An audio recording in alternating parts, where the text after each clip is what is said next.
Welcome to Golden Fortune Leo, where we speak plainly about cosmic weather and human choice, and where a little Buddhist common sense keeps our feet on the ground even when the stars are loud. Today's focus is Leo: how to rest without losing your edge, how to rebuild after burnout, and how to rise with smarter power moves instead of the same exhausting hustle. If you've been feeling like you're carrying a whole kingdom on your back, you're not imagining it. You've been the dependable one, the bright fire, the organizer who somehow keeps the tent from collapsing while smiling like it's easy. And this week the universe taps your shoulder with a message every lion needs but rarely wants: put the crown down for a minute and let your neck breathe. We're not talking about lazy sleep-in energy, we're talking sacred recovery, the kind that respects the cost of constant excellence, the kind that arrives when your spirit has run a marathon proving it's worthy and finally remembers worthiness doesn't require a witness. Think of it as the Four of Swords written like a friendly prescription rather than a scolding, an invitation to step into quiet, not because you're failing, but because you're refining the instrument. You've been the campfire everyone gathers around, beautiful, yes, but even a fire needs fuel, and there's a difference between warmth and depletion. The most successful Leos I've met both in charts and in boardrooms master a specific skill: they schedule the pause the way others schedule the push. That pause is not the absence of ambition, it's strategy, oxygen, the moment when the orchestra tunes before the symphony begins. Solitude without shame is the assignment. Cut the noise, let your nervous system unclench, and listen for the hum beneath your habits.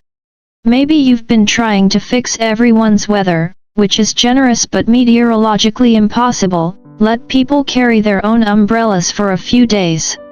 If you carry the emotional groceries for the entire neighborhood, no wonder your back aches. Here's the psychological piece: the brain under stress shrinks options to either slash or thinking, fight or flee, overwork or collapse, when in reality your path right now is both slash and, both leader and human, both strong and resting, both ambitious and unhurried. Burnout isn't just about workload, it's about meaning leakage, the subtle way purpose gets replaced by performance. You didn't come here to audition, you came here to author. So we reframe: rest is not a detour from success, it's a condition for sustainable success. If you want a practical test, try 30 minutes a day of protected quiet, no scrolling, no multitasking, just breathing and noticing, and watch what happens to your decision quality. I've seen executives save entire quarters with simpler choices after a week of real rest. I've seen artists remember the idea that pays their rent precisely on the morning they stopped forcing it. And for the spiritually inclined, here's the monk's version: when the mind stills, seeing clarifies; when seeing clarifies, clinging loosens; when clinging loosens, strength returns without the swagger. Humor helps to talk to your inner overachiever like a well-meaning but dramatic friend. Thank you for trying to win Tuesday, but today we are stretching in the sun and drinking water like it's a job. If you're worried you'll lose momentum, remember physics: objects in motion tend to stay in motion, but only if they aren't grinding their gears. Oil the engine, don't floor it on fumes.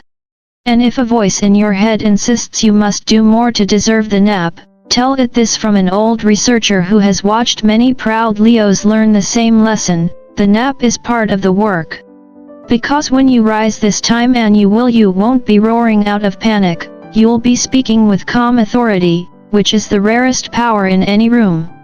So here's the thesis of today's reading, stated clean: step back to step up, practice stillness to reclaim precision, let your light simmer so it lasts through the night.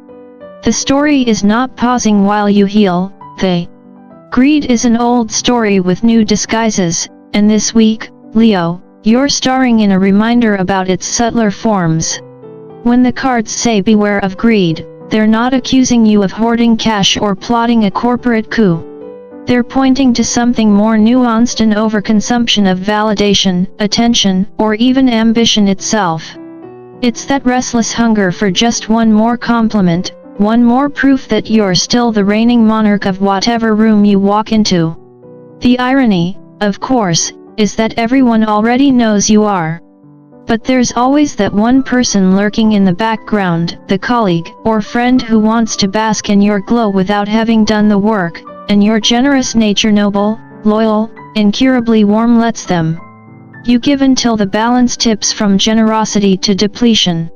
Spirit steps in this week like a gentle coach, reminding you that you are the throne, not the audience. You don't need to chase seats at someone else's table when your own table is solid oak, carved from effort and authenticity.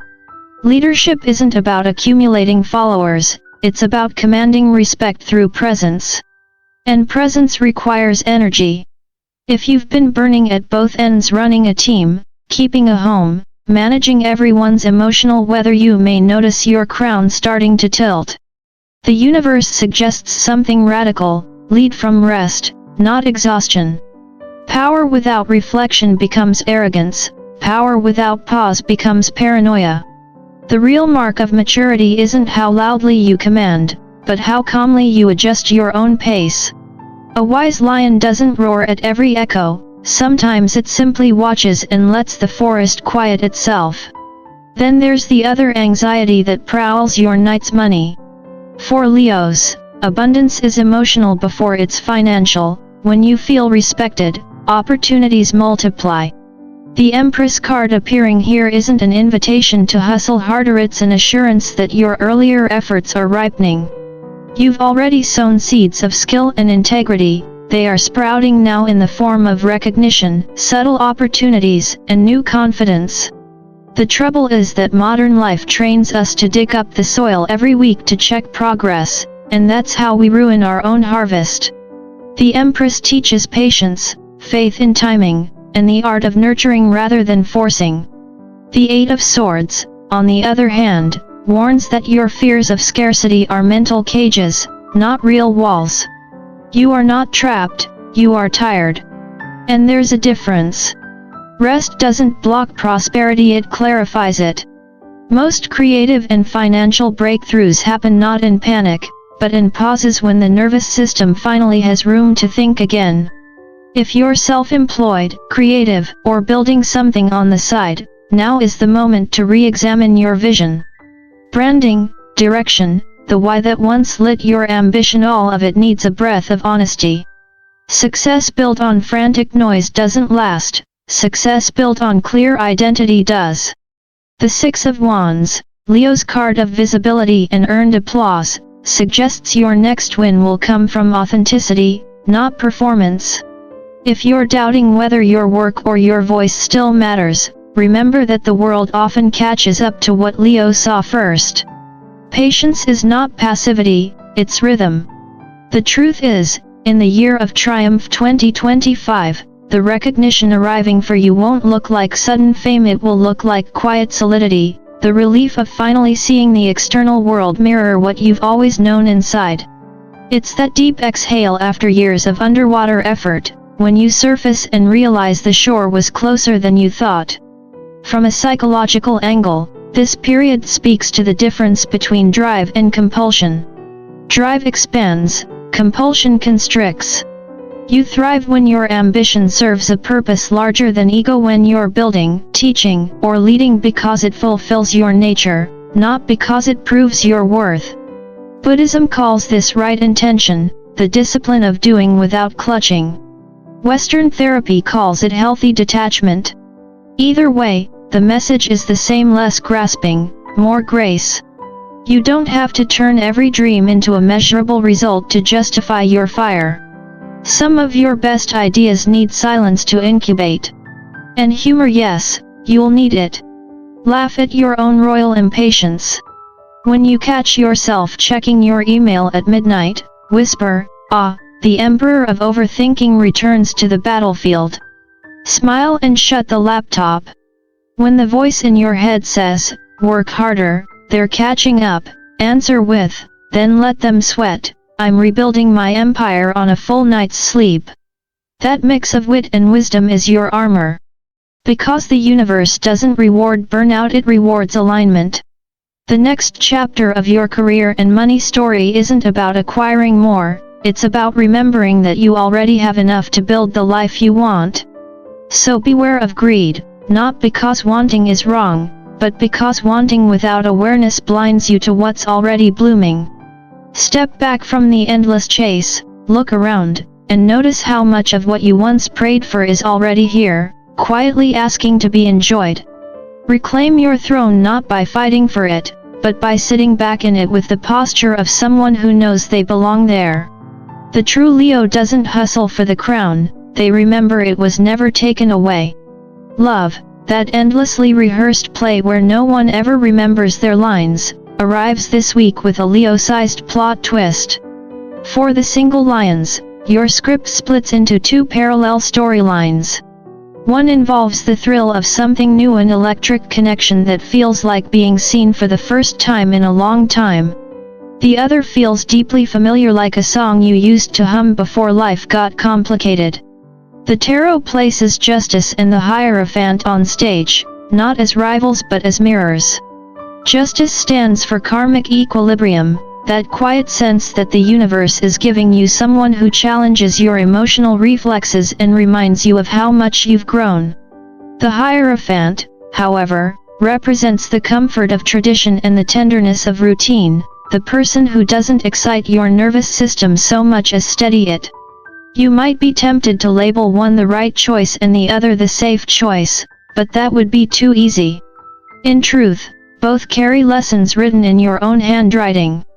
One shows you your courage to evolve, the other shows you your attachment to familiarity. Spirit's real challenge is deceptively simple: choose not from loneliness but from clarity. You don't have to prove that you can love again, you only have to decide what kind of love aligns with who you are now. And for some of you, the cosmic director seems to prefer a more dramatic plot. The tower crashes through the set, toppling illusions and shaking foundations. Then death enters not as a villain, but as the elder character who gently says, "That's enough rehearsal, my dear, it's time to close this act." It's the card of endings that liberate rather than destroy. Maybe the entire lesson wasn't about picking between two lovers at all. Maybe it was about re-choosing yourself after forgetting how central you are to your own story. Because here's the secret that every Leo eventually learns the hard way: you don't chase the sun, you are the sun. You warm everyone else without realizing how much light you lose doing it. But when you stop dimming yourself for people who confuse comfort with connection, everything begins to orbit differently. Real love doesn't test your strength, it amplifies your joy. Now, for the Leos already deep in the labyrinth of commitment, the Fool appears reversed, and that's not an insult, it's a caution. Somewhere along the way, you may have started mistaking compromise for devotion, or perhaps you convinced yourself the cracks were just charming imperfections. The truth is more complex. The Lover's card reappears, but this time it shares the stage with the Two of Cups reversed, a duet gone offbeat, like trying to waltz while each dancer hears a different rhythm. This misalignment doesn't necessarily mean the relationship is doomed, it means the curtain of illusion is lifting. Maybe both of you tried to recreate the opening act when the story had already moved on. The effort itself isn't foolish, it's human. People with big hearts, especially Leos, will always try to keep love alive out of loyalty. But the cards are firm: this isn't your twin flame, it's your karmic rehearsal. You were meant to learn, not linger. If your partner's presence feels half there, trust that perception. Energy never lies. The Wheel of Fortune turns next, reminding you that endings are not punishments, they're recorrections. The universe isn't trying to take love away from you, it's trying to make room for the kind that doesn't require self-betrayal. One of the hardest spiritual lessons for a Leo is accepting that walking away is not quitting, it's self-respect in motion. From a psychological lens, this is individuation at work, the moment when the self reclaims its own narrative from the shared one. Buddhist philosophy would call it non-attachment, not in the cold sense of detachment, but in the warm sense of allowing things to pass without clinging. You honor the story, you bless the experience, and you release it before it hardens into suffering. And if humor can sneak in here, picture yourself packing emotional luggage for your next flight, then realize how absurdly heavy it's become. You're over the baggage limit, my friend, and Spirit, acting as the universe's airline attendant, is kindly asking you to check that X at the gate. You'll thank them later when the plane of your next chapter lifts more easily. So ask yourself honestly, is this love expanding me or exhausting me? That single question will tell you everything you need to know. If your body exhales at the thought of letting go, that's your answer. The Death card, that misunderstood teacher, confirms it. This cycle is complete. The story has served its purpose. What comes next isn't loss, it's liberation. Love, after all, isn't a finish line, it's a mirror. And sometimes, the bravest thing a Leo can do is step out of the reflection that no longer looks like home. When the emotional storm clears, life has a way of sending you small, sparkling reminders that joy doesn't always need a reason. This week, Leo, Spirit slides a metaphorical glass of champagne across the table, not as a bribe, but as a toast to your resilience. The Three of Cups, your cosmic gift of the week, speaks of friendship, laughter, and the healing power of lightness. After weeks of wrestling with questions of love, purpose, and identity, the universe gently suggests something radical: you're allowed to have fun again. Expect casual invitations that feel like lifelines, impromptu dinners, or a call from an old friend whose voice instantly unclenches your chest. These aren't coincidences, they're alignment in action. The people entering your orbit now reflect the new energy you've been cultivating. They don't want to drain your light, they want to dance in it. Psychology calls this resonance, Buddhists call it karma maturing, I call it good company earned the hard way. There's also a deeper truth tucked inside this social sparkle. Joy after pain often feels untrustworthy. You catch yourself waiting for the next wave of seriousness, as if happiness needs to be justified. But the universe doesn't operate on guilt, it operates on rhythm. After contraction comes expansion. After heartbreak comes laughter. So when that friend invites you out, or a stranger at a cafe strikes up a conversation that feels oddly fated, go. Say yes. Wear the outfit that makes you feel like sunlight with a pulse. And laugh, not the polite kind, but the full-bodied, slightly embarrassing laugh that reminds everyone in the room why Leos are the Zodiac's unofficial ambassadors of life. Joy isn't an indulgence, it's spiritual maintenance. And here's a cosmic inside joke: after major emotional purges, the universe often hides its biggest blessings inside ordinary afternoons. The brunch you almost skipped might introduce you to your next creative collaborator or even your next great love. The party you nearly declined could become the setting of a new beginning. Pay attention, not because fate is playing hide and seek, but because meaning often wears casual clothes. Then comes your challenge, the Nine of Pentacles, that symbol of grace and self-sufficiency, appearing like a mirror to test whether you believe in your own reflection. Ironically, this card's beauty is also its burden. Being self-sufficient sounds noble until you realize it means you can no longer outsource your worth. This week, life might tug at that soft spot between confidence and insecurity. Maybe a plan stalls, or someone forgets to appreciate your effort, and your first thought is that you're not enough. That's the illusion you're here to dismantle. Your value doesn't need confirmation stamps from love, career, or applause. It's intrinsic, a birthright, not a trophy. In the language of both psychology and spirituality, this is individuation, reclaiming your self-image from the world's fickle scoreboard. And yes, there's comedy in this awakening. You've spent so long chasing perfection like a lion chasing its own tail, spinning circles of self-improvement only to discover the serenity you wanted was napping quietly under your paws the whole time. The universe must get a kick out of watching us overcomplicate what's simple. So here's your gentle directive: stop negotiating with your own worth. Don't measure your brightness against someone else's dimness. The chosen ones, those destined to rise after collapse, always pass through a lonely initiation where they must crown themselves without witnesses. You're in that chapter now. The applause will return, but by then, you won't need it to remember who you are. If finances are tight, breathe. Scarcity is a temporary weather pattern, not your new climate. If confidence wavers, treat it like a muscle mid-repair. Soreness means strength is rebuilding. True security, as both Stoics and Buddhist teachers would agree, begins when nothing external holds your peace hostage. Your worth is not your net worth, your follower count, or the sum of your achievements. It's your ability to stand tall even in silence, to smile without an audience, to glow without permission. So take this week as a master class in remembering your own majesty. Celebrate freely, love lightly, spend consciously, and rest deeply. You've already proven your strength, now prove your ease.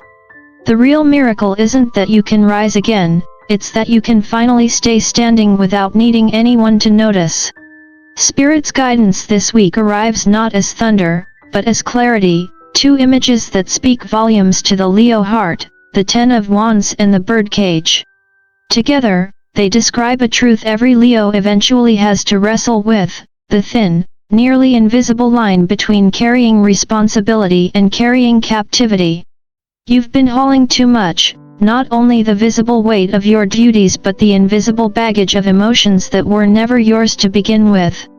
Somewhere along the way, guilt, shame, and regret started whispering that self-care was selfish, that rest was indulgence, and that strength meant constant endurance. But the universe disagrees completely. In fact, it's gently but firmly taking a few of those wands off your back this week and saying, "Enough, Royal, your spine wasn't designed for everyone else's burdens." Your mantra now is deceptively simple: I give myself permission to release any guilt, shame, or regret. Say it out loud if you can, it works better that way. Treat it like a protective spell every time you start to overcommit or apologize for needing space. The Ten of Wands doesn't accuse you of weakness, it reveals your humanity. It reminds you that no one, not even the lion, can carry the savannah alone. True leadership isn't about holding everything together, it's about knowing when to set things down. Then there's the Birdcage, one of Spirit's more poetic ways of saying you've outgrown your prison. The door is wide open, Leo, but you've lived inside the structure for so long that the air outside feels unnatural. That's the paradox of freedom, it can feel terrifying after long captivity. You're not trapped anymore, you're just unfamiliar with your own sky. This week, you're asked to fly, not gracefully, not perfectly, but sincerely. Spread your wings even if they creak from disuse. Especially if they creak. Every flutter is a prayer of self-trust. Buddhist teaching offers the perfect medicine here. Attachment is the root of suffering, but compassion is the cure. The goal isn't to hate the cage, it's to thank it for teaching you resilience and then move on. Forgive the people who took more than they gave. Forgive yourself for staying too long at tables where the feast ran out years ago. Forgive the younger you who mistook love for labor and exhaustion for devotion. Compassion doesn't erase history, it liberates you from repeating it. And after that forgiveness, rise. Not the dramatic kind of rising that demands applause, but the quiet, profound return to your own center. Because this, Leo, is your year of triumph 2025. And triumph, as it turns out, isn't about conquest. It's about reunion, you returning to yourself without armor. You've walked through burnout, heartbreak, and ego lessons, each one polishing you into someone wiser, calmer, and infinitely stronger. The universe didn't test you to see if you'd survive, it prepared you to lead with gentleness, a form of strength the world desperately needs more of. Now we reach the Philosopher's ending, the place where every Leo story must land, light. This week, your task isn't to chase power moves but to redefine power itself. What does it feel like when it's not loud or performative, but peaceful? Real power hums, it doesn't shout. It commands without controlling. It shines without scorching. Rest, in this context, is not withdrawal, it's revolution. You are learning how to lead from stillness, how to command by example, and how to influence through presence rather than pressure. As you rebuild your world, you'll notice a quiet phenomenon: the more authentic you become, the more the world bends in your favor. People trust a Leo who no longer performs for approval. You don't need to seek validation anymore, you've become the validation. Your calm confidence, your refusal to chase, your boundaries, these are your new emblems of royalty. The world respects those who know their worth without explaining it. And yes, laugh while you do it. The universe loves to remind even the most regal souls that they're still human. Your cat will absolutely interrupt a Zoom meeting right when you're discussing discipline.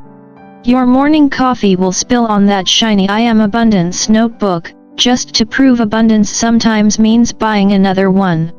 Life's cosmic humor isn't mockery, it's intimacy. The universe giggles with you, never at you. Even the so-called chosen ones are allowed to be ridiculous. Enlightenment was never about flawlessness, it's about grace under cosmic comedy. So cancel that meeting if your spirit says no. Take the nap that keeps calling your name. Let your phone die for an entire afternoon and call it spiritual maintenance. The universe isn't keeping score of your output, it's watching, amused, and compassionate, as you remember what joy feels like when you stop sprinting toward it. You are fire learning how to rest in its own warmth, radiant without effort, powerful without pretense. And that, Leo, is not an ending.